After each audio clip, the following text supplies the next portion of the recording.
Hey, what's up, players? Shikara Ganai back again. Today is another episode for our Intel Bytes series, and this one I'm going to go over one of the ones that are showing up on the different news articles and different security blogs, something called Hive Nightmare, and I want to talk about it a little bit and demonstrate it and let you know that it can be an issue for sure, and what you can do to try to mitigate that issue.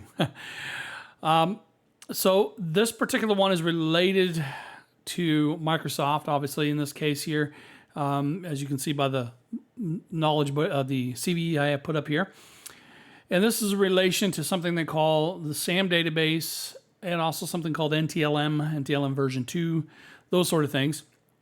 And so let me kind of explain what's going on here in this case here. But let me start off by kind of explaining NTLM in general, or LM as well, and the SAM database, because that's the background you need to be able to figure out what's going on with this here. So if you look up the LAN manager, which is the original way that we did authentication, and you can think of NTLM or LAN manager as being a semi-SSO, single sign-on type of deal. NTLM version 2 was the newer version, but it has been replaced by Kerberos, and it's recommended by Microsoft to only use Kerberos, not NTLM v2 authentication, because that also brings into another thing that's in the news this week called Petit Potem. I think they called it that. And it is in relation to people that still use NTLM authentication on domain controllers. So that's a separate topic altogether. But in other words, it's not recommended we continue to use NTLM authentication, mainly due to the fact of its outdated cryptography that it was using and still has been using in this case here. It's a better choice to move to Kerberos for your single sign-on solution. So back in the day, Microsoft had come up with this thing called LAN Manager, and it was an idea to do some kind of almost like challenge response type of deal for authentication, and they included a particular hash for passwords. So whenever you have passwords stored, like if you create passwords for your Windows machines, it's actually stored in a hashed format. Hash meaning one-way function. It can't be reverse engineered, but it can be compared against a list of other known hashes and values called a rainbow table to be able to quote unquote crack that password. But you can't, it's not really necessarily an encryption, because again, you're not able to reverse engineer it in most cases. There is some different variants of hashing, but for the general concept, it is a one-way function. And we see older hashes like MD5 and SHA-1 were very prominent. Although throughout the years they've been found to be problematic because of the bit size of them, and also because of that bit size there was problems with what they called hash collisions. So it is not recommended at all to be using MD5 or SHA-1 at all in your organization. Move into something a little more like bcrypt, or maybe even SHA-256 or 512, something to that effect where it's a little bit more secure, if you will, for the hashing. Now, when it comes to hashing on Linux, they also do the same thing where they store it in a location called etsy/shadow, typically. So you'll have your username, and then you'll have a long hashed version of a password. The reason why it's very long in most cases, and I'm not saying all cases, but in most cases, is because they're adding what's called a salt to it.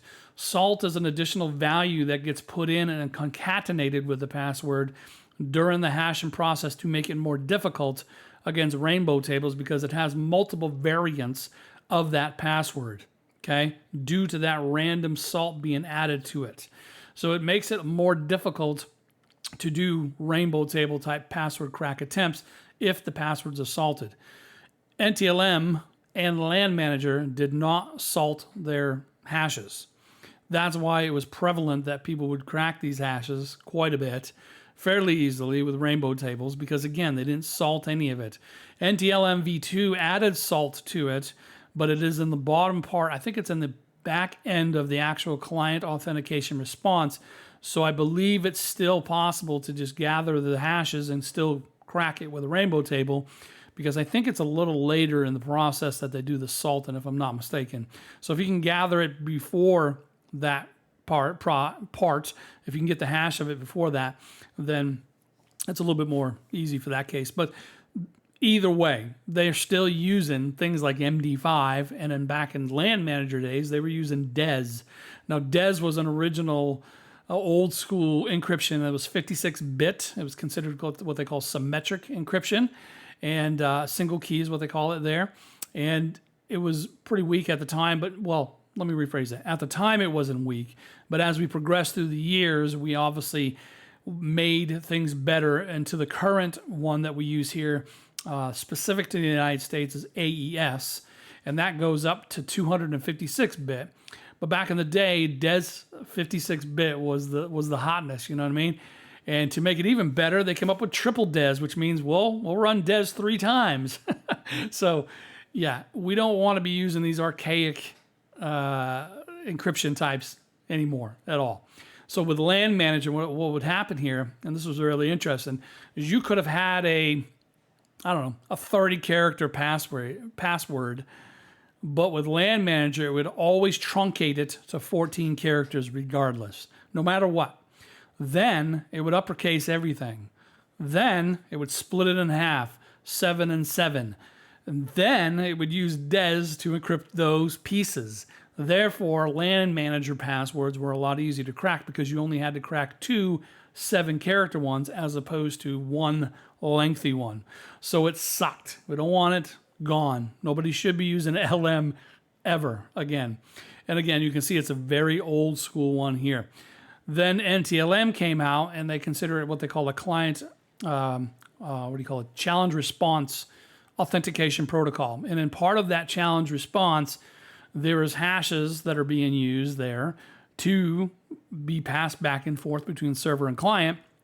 And that's where we run into this hashing of your credentials that are on Windows. And if you're using NTLM version 1, there was no salt applied to it. It was better than LAN manager because they allowed up to 128 characters for the password as opposed to that truncated 14.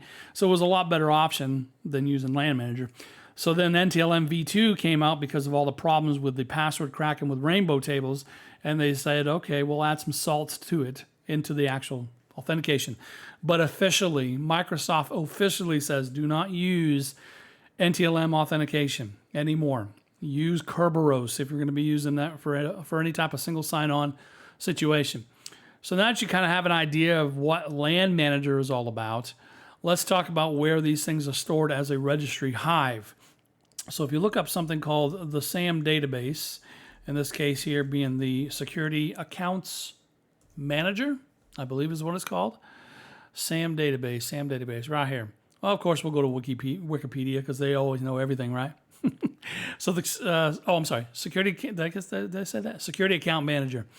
Anyways, it is a Hive, a registry Hive hash format of where they're storing your keys. Now, in your workplace, it's probably wise, and let me actually go to my Windows here. In your workplace, it's probably wise, and they're probably doing this, that if you were to go to C, Windows, System 32, that you should not have access to open up the config folder. It should be denied. See that? Now, I'll just hit continue because I'm logged in as administrator here. But you can see there's SAM, security, and system. These three play with each other pretty well. And this is where this information is located. And there's also a backup of them here in this reg backup. Or supposed to be. I guess they don't do that anymore. And the reason why they don't do that anymore is because now the backups are being done in volume shadow copy in some cases. So this SAM database is locked when you boot into Windows. You cannot read into it. Now, back in the day, from my understanding, there was nobody in the users group. When I say users, I'm talking standard users, not admins. There was no ability for them or permissions or ACLs for them to read and execute this file. However, as of recent, some newer versions of Windows 10 that had come out, they changed that. So now you actually have the ability to, it's actually listed in permissions that those that are in the users group have read execute to this particular file. Now, it doesn't do them any good while Windows is running because it's locked, because that's what locks at boot. Now, the goal of the attackers is to get this SAM database, to get this security file and also the system one, all these registry hives, and copy them to a different location. Obviously, in this case, if they don't have access to the config folder, they can't do that. So the other way they would try to do it is they would go ahead and take a USB and they put a Linux live CD on it. And what that means is the Linux operating system runs from the USB in memory. It is never installed on the machine. Therefore, if a person does not set a BIOS password on their physical machine, an attacker can come in, change the BIOS settings to allow boot startup to boot first to USB, or check first at USB. They can then put in their Linux distribution like Kali Linux on a USB, and it will boot to Kali Linux. Even though the Windows machine is still there, it's not installed over it, the hard drive is still Windows, has everything in there, but I'm booted and running an operating system called Linux in the memory itself. Therefore, from there, I can mount that hard drive. Now, the key word I mentioned before is you couldn't open the SAM database because it's while Windows is running, but in this case, Windows is not running. Therefore, I'm able to go ahead and extract that information from the SAM database because it's not running. Therefore, it's not locked. So that's another way you can do it. So to mitigate two things: one, restrict access to only admins on the config folder. Okay. Number two, restrict USB booting, if you will, by setting a BIOS password on your machines at your workplace. Okay. Make sure that the bosses know this is a wise choice. Okay. It may be get a little pushback from some of the Windows sysadmin teams or remote admin because it is a little more challenging to try to get the remote logins and such, and then where they have to do remote assistance. And if there's a BIOS password, it may be a little more difficult or more time consuming to get around that, but there are ways to get around that satisfactorily. So those are two things. The last thing that is basically protecting this is something called volume shadow copying. But first, let's talk a little bit about the SAM database in and of itself.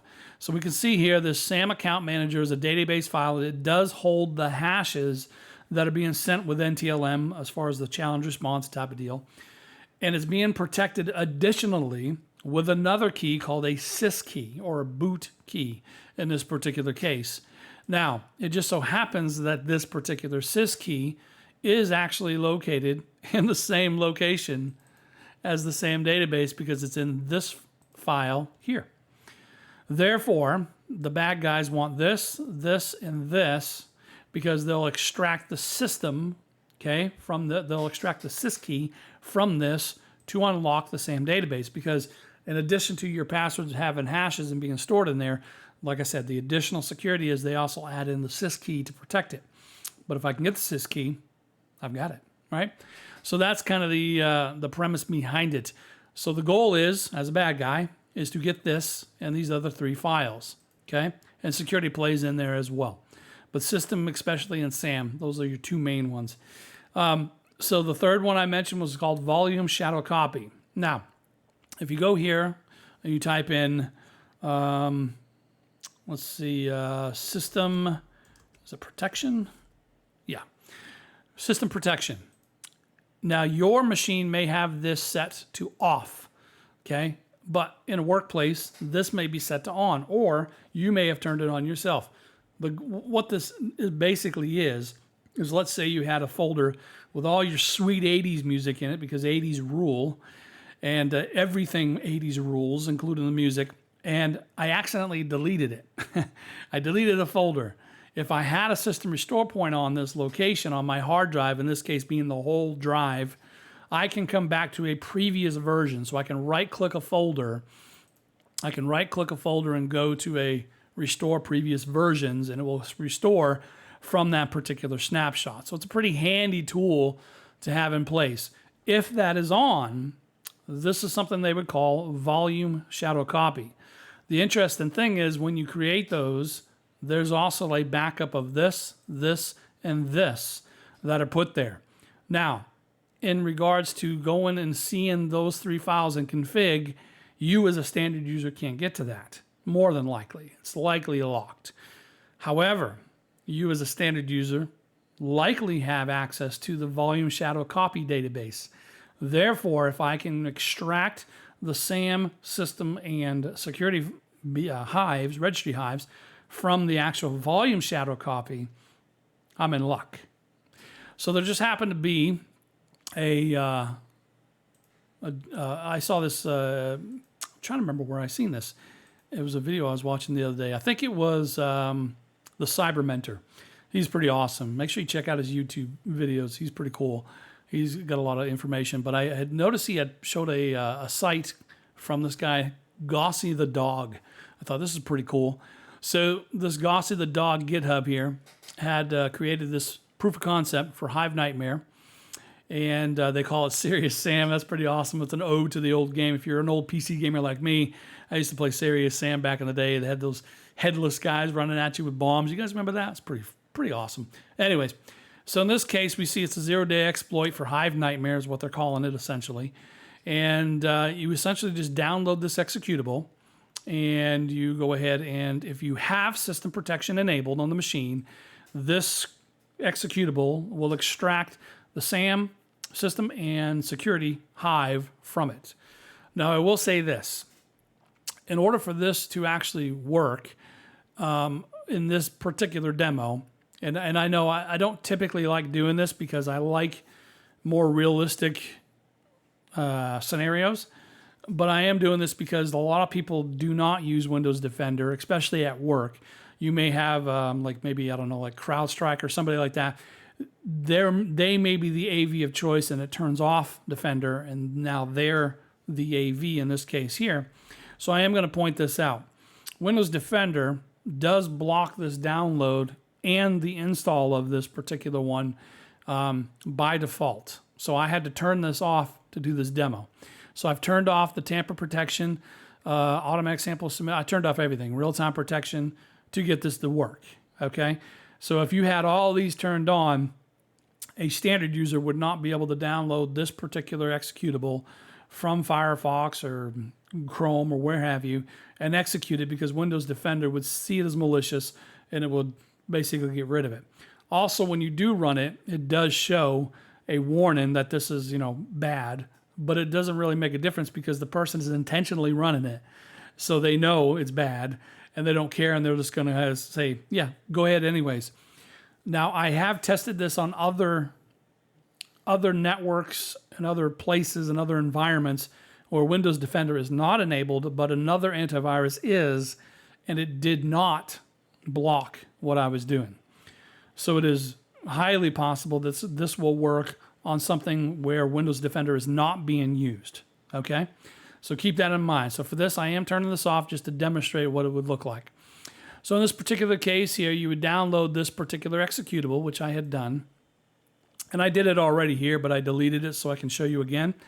But essentially, you would just run Hive Nightmare.exe. But again, you have to make sure that if you want to reproduce this, you have to set a restore point. You have to turn on system protection for this to work because that's what it's using. So I'm going to go ahead and hit enter, and it will hopefully do it again. Awesome. Cool. So there it finds it. And you can see under the global root, device, hard disk, volume shadow copy, you'll notice if you look up articles about this particular Hive Nightmare, that's the path that they show. So the idea here is that you have volume shadow copy. Before we go any further, let me just mention Microsoft's guidance, or the CVE guidance for this particular one here, is to delete volume shadow copy service and delete any system restore points. So in other words, more than likely, they're not going to come out, and I don't want to crap on Microsoft, but they did put this in place, right? I mean, it is their fault because they did allow the read execute of SAM database for standard users and such, but it's not entirely just because of that, right? There is other things in play here, but they don't help, I guess you could say. I guess I could say on that. So I don't believe there's anything they're going to do because, I mean, really, what are you going to do? You can't delete, and some people can't get rid of volume shadow copy. It's being used for legit purposes. So it's kind of a balancing act, but I'm just showing you that this is a mitigation you can do for this particular one, because again, in order for me to run this particular executable, it has to have that system protection turned on or it will not work. Because you can see up here in the beginning, I tried it, see right here, could not open SAM, is system protection not enabled, okay? So I had done it when I didn't have system protection enabled, and it gave me that error. And then when I did enable it, you can see it did work. All right, so it pumps out those 3 files, and you can see them under downloads. There's our SAM, there's our security, and there's our system. Okay. I will also say that in some environments I've seen that this may or may not be flagged. So depending on what you're using for an antivirus or using for an EDR solution, because this is top of mind and prevalent this week, it may have something for this, and it may see this as a signature because it is a known POC. So it may base that. So if you're doing threat intel, I would probably do an IOC on the patterns of this particular executable. So what I did is I copied that information on over here to Kali Linux. And you can see here on my desktop that I have the SAM database here, and I have the security, and I have the system, okay? So in this particular case here, I see the secrets dump PY. This is one I downloaded, and you can go directly to it to download that. So if you go to secrets, oops, let me go to Google on this, I guess. Doesn't really work well in there. So we'll say secrets dump PY. So this one here is part of MPacket. So you actually do need to install MPacket, and because the pip3 install of this particular one will give you some errors that it can't find this module. So you do have to do the install of MPacket and all that. But you would come to the raw of this, and you would save this, and it would save it as secretsdump.py. So I've done that, and I'm using, obviously, in this case, Python 3. Now, what I'm going to do is I'm going to run this, but I'm going to, I think what I'll do is I'll screenshot, because I don't want, I don't want you to see the hash of, I don't want you to see the hash of my actual VM. I did have one in there that I created. His name was Leroy, and the password was Jenkins, but there was another one for logging into the VM itself that I don't want you to see a hash of. So I'm going to pause. I'm going to run this command. Essentially, it would be secrets. And actually, if you ever forget the command line of it, it's conveniently on that Gossie's page there. So Gossie, shoot, what was it? Gossie the dog, Hive Nightmare, I think it was called. Yeah. So I think they actually have that. I think he's actually using this. Yeah, right here. So Python 3 secrets dump, this particular one here. Obviously, you would put in your value of whatever the SAM is, but you're going to be doing attack SAM, attack system. When I say attack, I mean dash. Attack security and output into the file called local. So I'm going to do that real quick here. And I'm going to pause for a moment. That way I can take a snippet of it to show you the evidence. But I want to go ahead and block out my actual hash because I don't really want any of that found. So I'm going to pause for just a moment. All right, back again, rocking and rolling. So I'd run that command, and you can see up here at the top, I did my Python 3, and actually did the wrong one, I'm sorry. Python 3 secrets.dump, or secretsdump.py. I did my SAM database, my system, and then my security one as well, which you can see here, right there. Okay, so I did my local and the security, and I put the ones that I had specific to it, and that is basically what I ran for the command. I did output here, as you can see. What it did is it extracted the boot key from the system file, and it was able to go ahead and use that against the same database, and you can see here it dumped the hashes. Now, the reason I don't care about the first section of these hashes is because this is indicative of something called LAN Manager. So the way these passwords look is first you have the username, and then you have the actual number beside it, which is kind of a symbolizing what their group is. So in this case, the 500 is always going to be admin. So I know that's an admin. Standard users will be 1001, 1002, those sort of things. But you'll notice here at the very end of each one of these, there's something that's the same. In other words, they're all the same here, but not the entirety of this stuff here. But what is always the same is this 404EE at the end here. Okay, and the reason why is because this is telling me LM is disabled. Okay, that means nothing there. That's essentially what that means. So you have LM on this side of the colon, and then you have NTLM on this side. So the one that's used is the one on the right, NTLM. That's the one currently being used. Hopefully, it's not being used over here.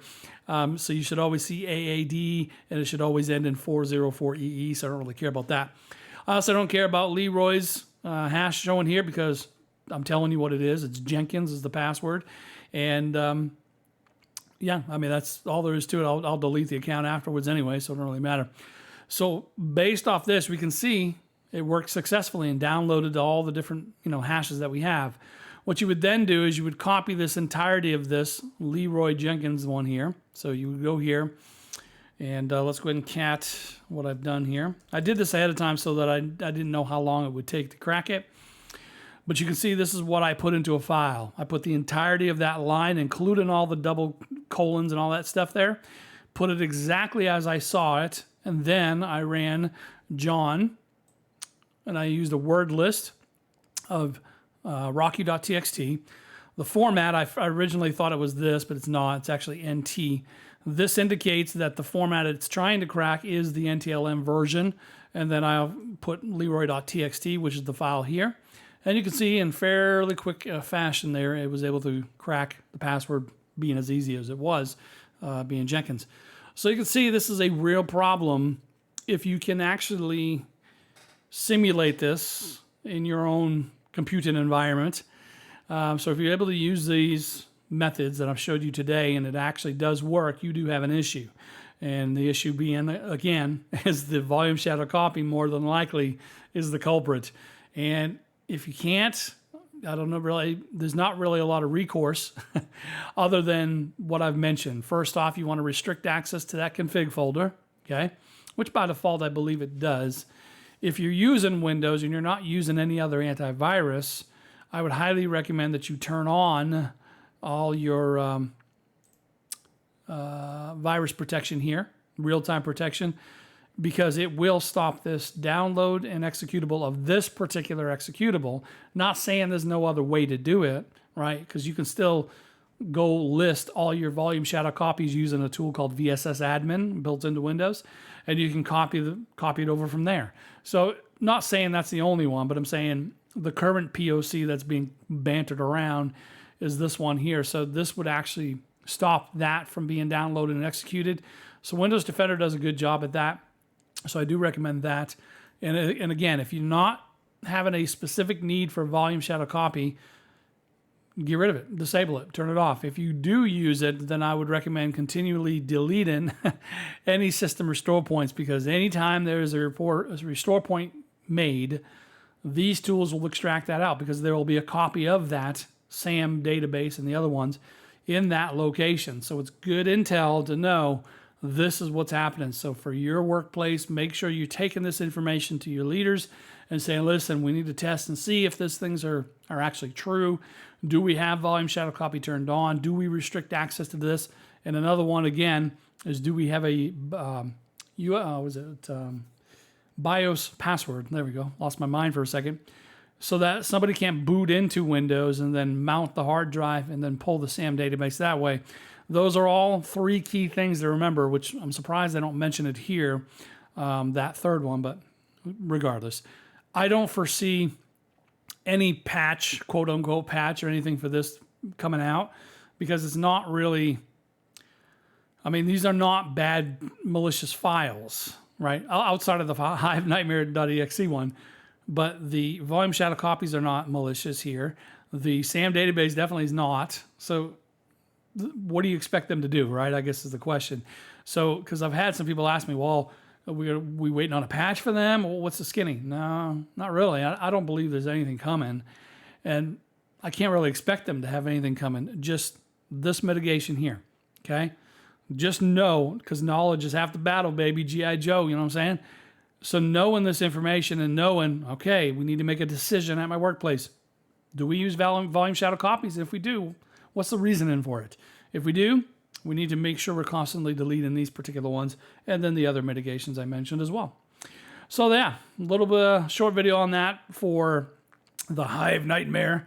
So I called this one HiveMind. I just come up with goofy names for this sort of thing. But if you dig the content, make sure you subscribe to my YouTube channel and set the notification bell. I try to put videos out every couple, 3 times, maybe at the most 3 times a week. I do a variety of series like Pop, Pop, Pop, another server drop, and this one, Intel Bytes, and a few other ones.